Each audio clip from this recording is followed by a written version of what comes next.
The words hit me like a physical blow, each syllable a tiny hammer against my ribs. "Don't expect anything, Alana." He made it clear.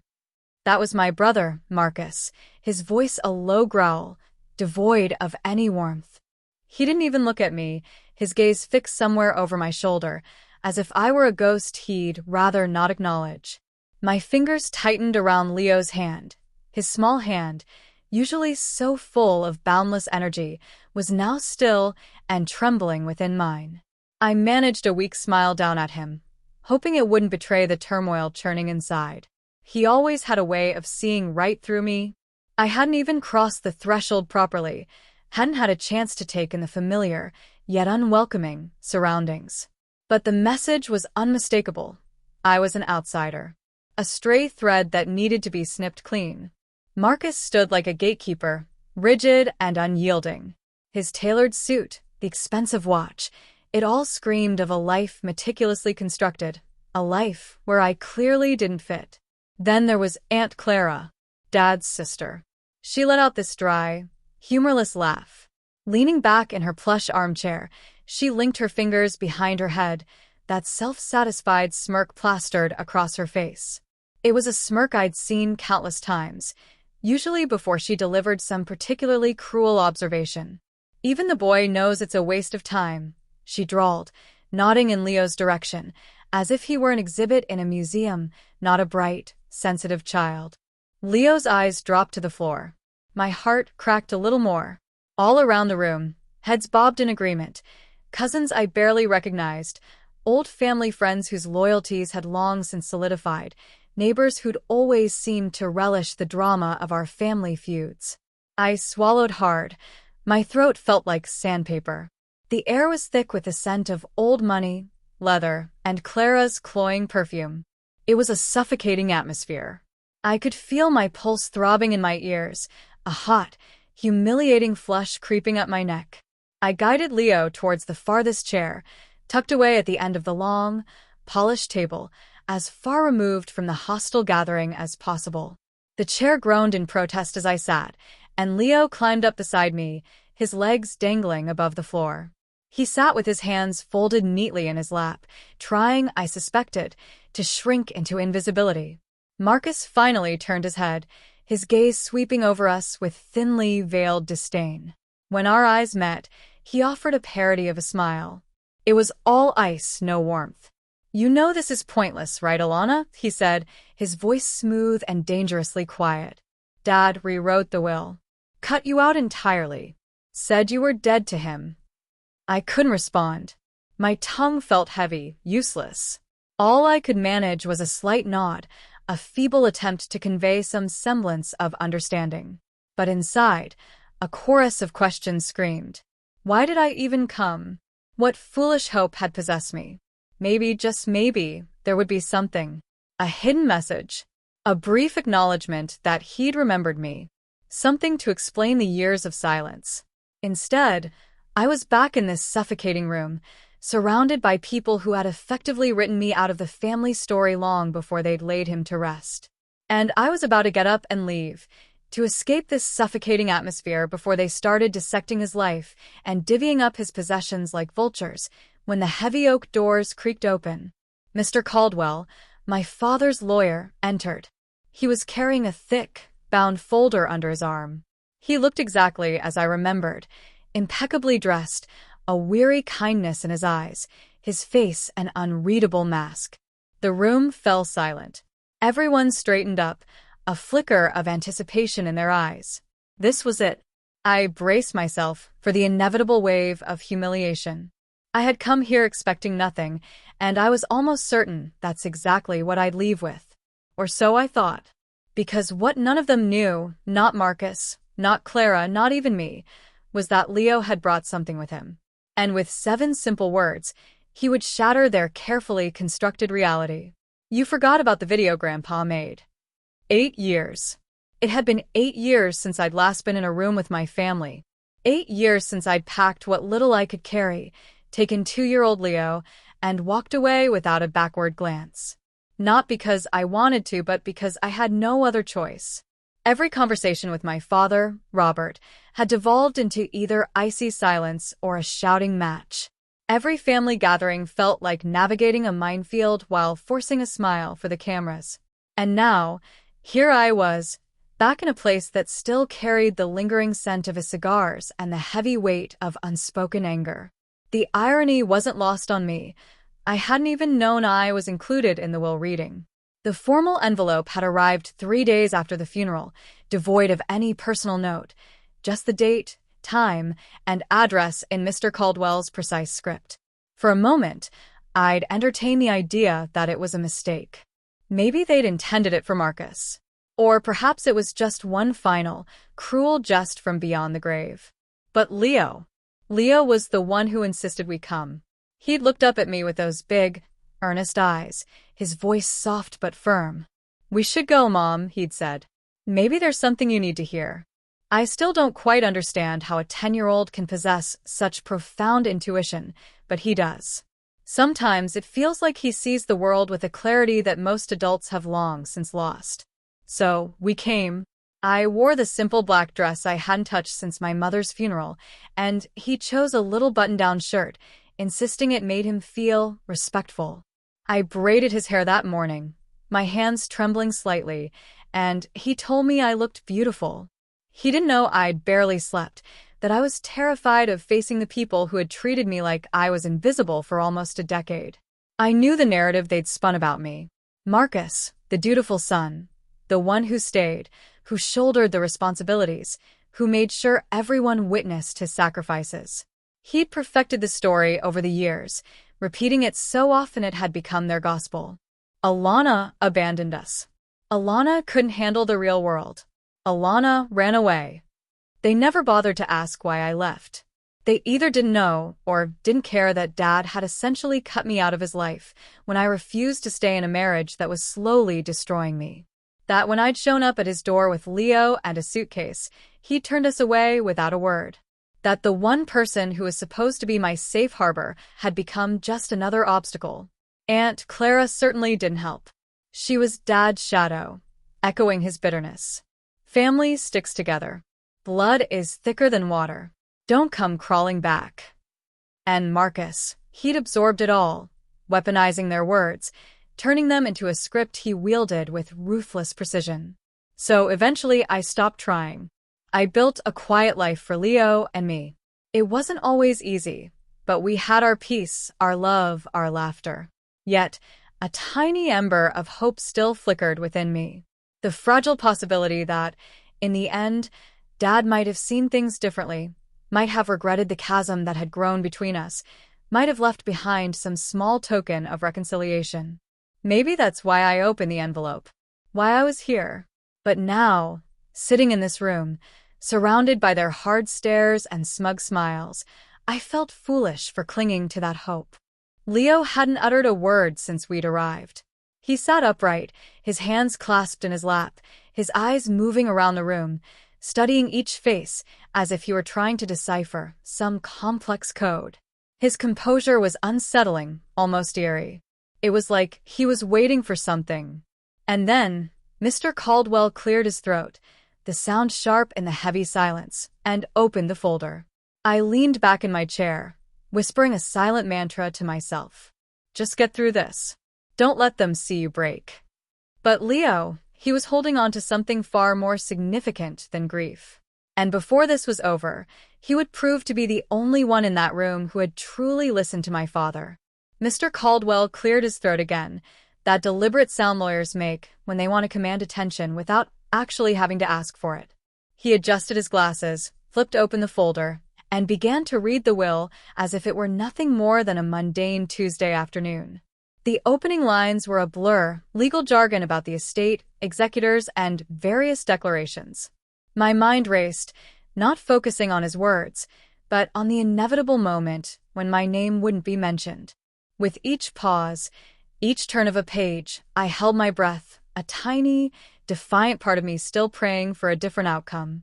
But it never came. It was the same old story. To my son, Marcus, I bequeathed the family home and its contents. I could feel Marcus's smug satisfaction radiating across the table. He exchanged a knowing glance with his wife, Evelyn, a silent acknowledgement of their impending victory. To my sister, Clara, I leave the lakefront property and all remaining shares in the family business. Clara leaned back even further, striking a pose of regal entitlement. I watched as she slipped a gold case from her purse and extracted a cigarette, the very picture of someone basking in their newfound power. To my nephew, Ryan, I leave my collection of classic cars. Ryan, the cousin who had once locked me in the tool shed when I was 7, leaving me there for hours, simply because he was bored. That Ryan. I bit the inside of my cheek, fighting to maintain my composure. The tears were gathering, hot and stinging behind my eyes, but I refused to let them fall. Still, there was no mention of me. Not a single word. Not even a footnote. Then came the sentence I had been dreading, the one that confirmed my deepest fears. And as previously stated, my daughter, Alana, will not receive any portion of this estate. There it was. Blunt. Final. Irrevocable. It felt like a physical blow, a crushing weight on my chest. Leo's fingers slipped into mine under the table. I hadn't even realized how tightly my hands were clenched in my lap. His touch was a lifeline, pulling me back from the edge of the abyss. I could feel my heartbeat pounding in my ears, my skin burning with shame and a familiar, aching grief. And then came the whispers. Low, insidious, and deliberately audible. Marcus let out a soft snort of derision. Told you, he muttered to Evelyn. Clara shook her head, her expression a mask of pity. It takes a special kind of person to turn her back on her own father, she said, her voice louder than necessary. The others, the cousins, the so-called family friends, remained silent, but their silence was just as deafening. I stared down at the intricate patterns in the mahogany table, the swirling grain of the wood suddenly mesmerizing. It was easier to focus on that than on their faces, on the smugness, the pity, the thinly veiled contempt. My own voice echoed in my head, flat and hollow. Why did I come? Why did I allow myself to believe that he might have remembered me? But then Leo shifted. He let go of my hand and sat up straighter. I felt the change in the atmosphere before I even registered it. His voice, clear and unwavering, cut through the suffocating tension like a shard of glass. You forgot about the video Grandpa made. The room froze. Marcus blinked in surprise. Clara's eyes widened. Mr. Caldwell paused, his pen suspended in midair. I turned to Leo, confusion clouding my thoughts. What video? I managed to whisper. But Leo wasn't looking at me. His gaze was fixed straight ahead, resolute and unwavering. He reached into his backpack and pulled out a small, white envelope. It was slightly crumpled, but the seal was intact. My name was written on the front, but underneath, in unmistakable handwriting, were my father's words, "For the lawyer only, if things get ugly." I still didn't fully grasp the situation, but Leo did. And in that instant, the balance of power in the room shifted. All eyes were on the envelope in my son's hands, as if it were a fragile, explosive device. But Leo held it with an almost unnerving calmness. My own gaze was riveted to the handwriting on the front. Sharp, bold, undeniably my father's. For the lawyer only, if things get ugly. Well, things had definitely gotten ugly. I could barely find my voice. Leo, where did you get that? He looked up at me, his expression gentle but firm. Grandpa gave it to me a while ago. He told me to keep it safe. My heart skipped a beat. He gave it to you? Leo nodded. The day we visited him. Just me and him. You were at work. I blinked, trying to piece together the fragments of that memory. I recalled that day. Leo had asked if he could accompany our neighbor, Mrs. Jenkins, on an errand to Dad's house. It was the first time I'd allowed him to go there without me. I had no idea they'd even spoken. Mr. Caldwell reached across the table. May I? He asked quietly. Leo handed him the envelope without hesitation. The entire room leaned in, the air thick with a mixture of confusion and apprehension. Marcus's brow furrowed. Clara was squinting, as if trying to decipher some hidden code. Rick shifted in his seat, no longer lounging, his usual arrogance momentarily subdued. For once, no one had anything to say. The envelope made a soft tearing sound as Mr. Caldwell opened it. Inside was a USB drive, small, black, and unremarkable. But my pulse quickened, as if it were a live wire. Mr. Caldwell frowned and extracted a folded note from the envelope. Another message in my father's handwriting. His eyes scanned the note, and for the first time since he'd entered the room, his professional composure wavered.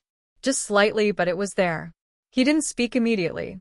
He simply nodded slowly, as if an unspoken question had been answered. "Everyone," Mr. Caldwell finally said, his voice lower now, imbued with a newfound gravity. "There is a video message from Robert Thomas, recorded before the final version of this will. It was sealed with specific instructions. It is to be played only if this situation becomes contentious." His gaze flickered towards Marcus, then Clara. They both shifted uncomfortably in their seats. Marcus scoffed. "This is ridiculous. Dad didn't mention anything about a video." Aunt Clara leaned forward, her voice sharp. "We don't even know what's on that thing. It could be a forgery." Mr. Caldwell raised a hand, his tone firm. "It's time-stamped and authenticated. I recognize the handwriting and signature. And according to his explicit instructions, I am legally obligated to play it." He plugged the USB drive into a sleek laptop sitting on the nearby desk. The screen flickered to life, the company logo dissolving into a stark black screen with a single word illuminated in white letters: "Play." The atmosphere in the room underwent a profound transformation. The mutters ceased. All movement stopped. I could feel the frantic rhythm of my own heartbeat in my fingertips. I gripped the arms of my chair so tightly my knuckles turned white, as if they were the only things anchoring me to reality. My breathing was shallow and uneven. Why would Dad leave a video? Why did he give it to Leo? What could he possibly want to say now after all this time? Leo, beside me, remained calm, his eyes fixed on the screen, as if he already knew the answers to my desperate questions. Marcus's face had lost its color. Clara's lips were pressed into a thin, bloodless line. Even Aunt Clara had stopped chewing her ever-present gum. I wanted to flee. I wanted to dissolve into tears. I wanted to scream. But more than anything, I needed to know. Mr. Caldwell pressed the space bar. The screen remained black for a split second, then flickered, and suddenly, there he was. My father. Older, thinner, sitting at his desk, wearing that faded blue sweater I'd bought him for his last birthday. The one I'd never actually seen him wear until now.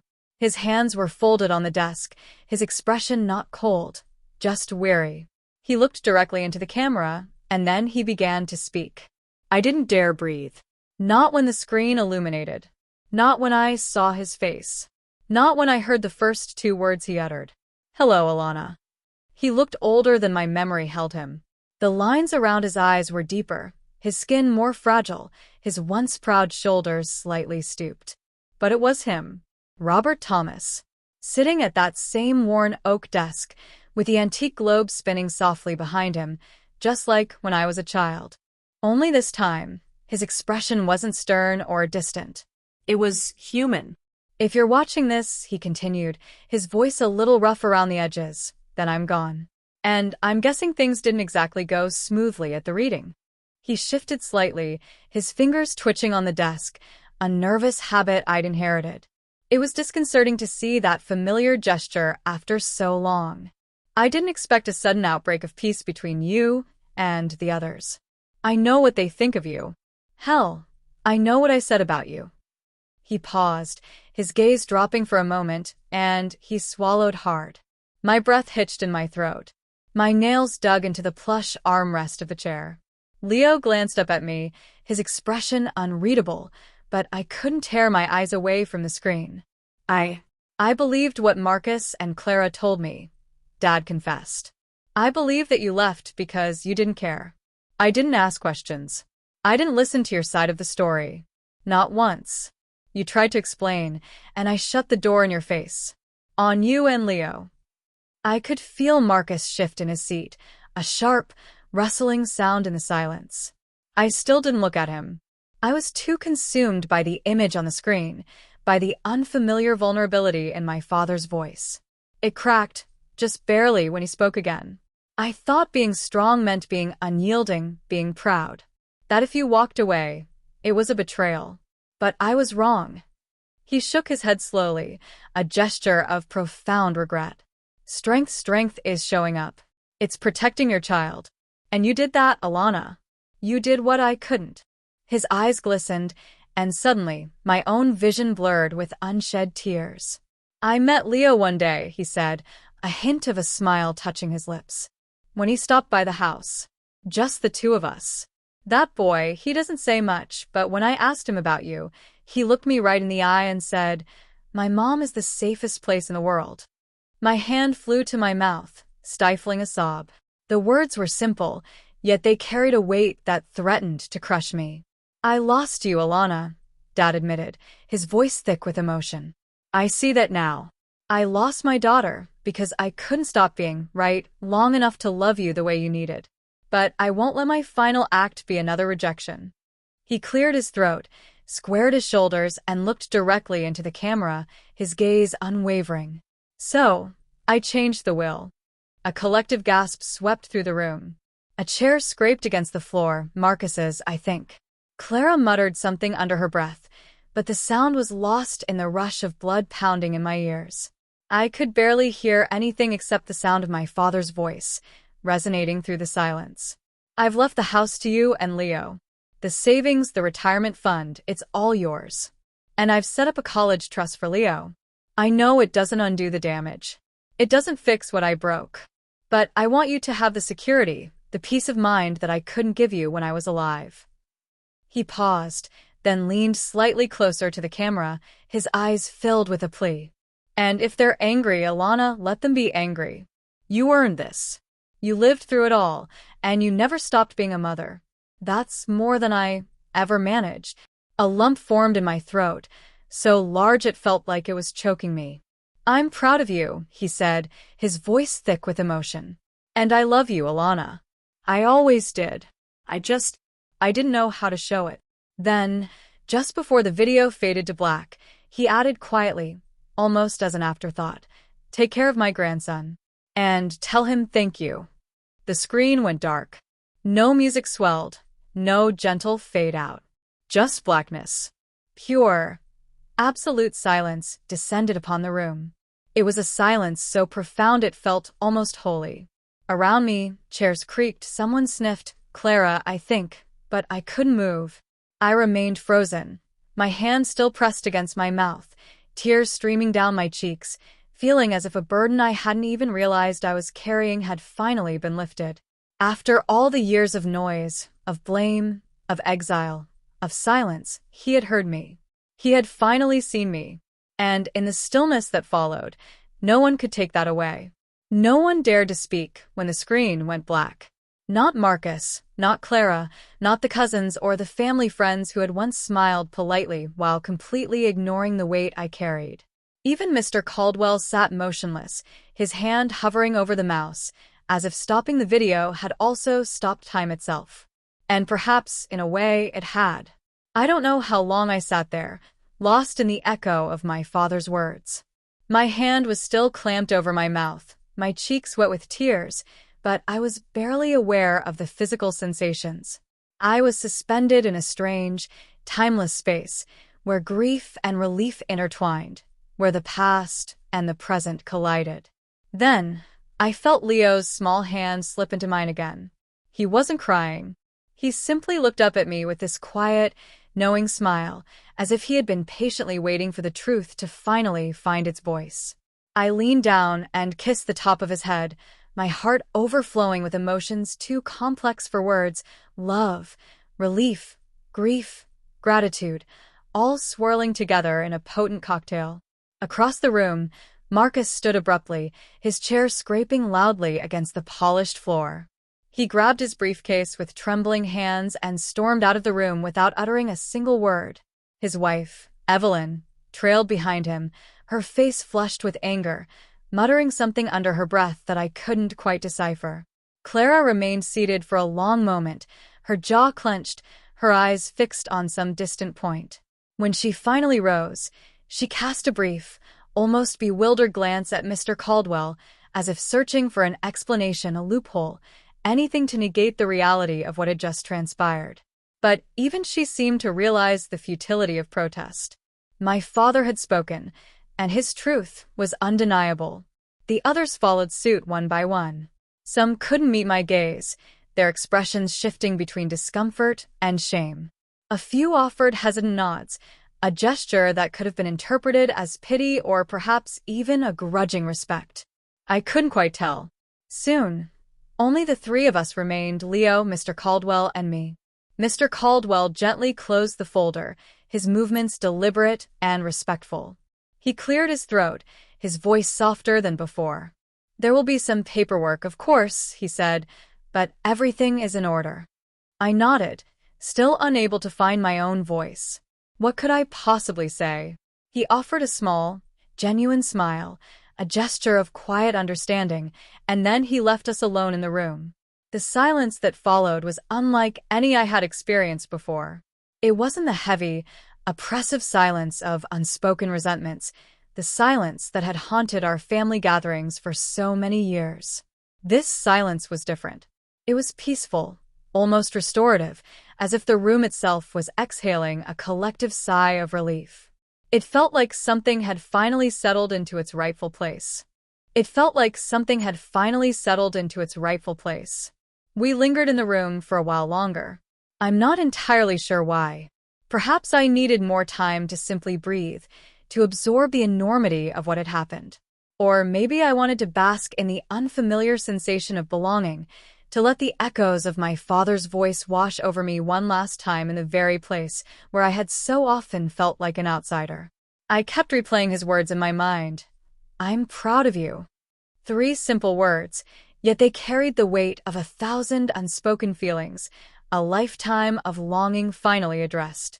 They were words I had yearned to hear, words I had needed more desperately than I had ever dared to admit.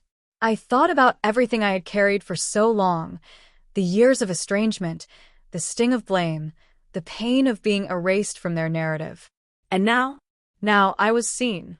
I was heard. I was remembered.